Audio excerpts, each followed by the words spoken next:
Sa mundong ito, laking tuwa ng magulang mo at ang kamay nila ang iyong ilaw.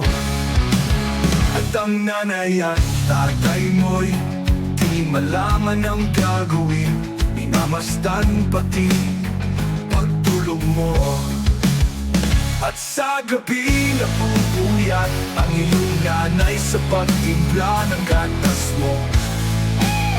At sa umaga na may kalong ka na, iyong amang tuwang-tuwa sa iyo. Ngayon nga ay malaki ka na, ang nais mo'y maging malaya. Di man sila payag, walang magagawa.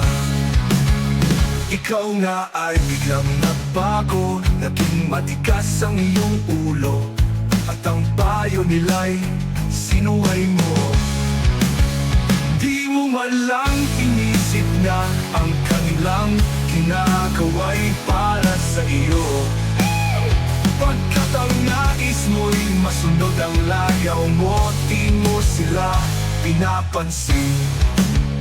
Nagdaan pa ang mga araw at ang landas mo'y naligaw.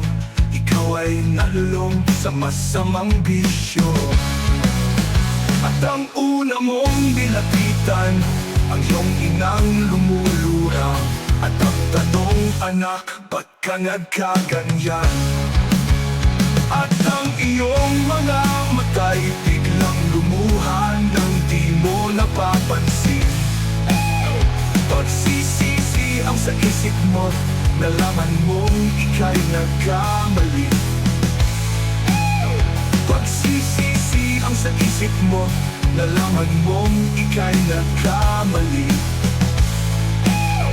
Pagsisisi ang sa isip mo, nalaman mong ika'y nagkamali.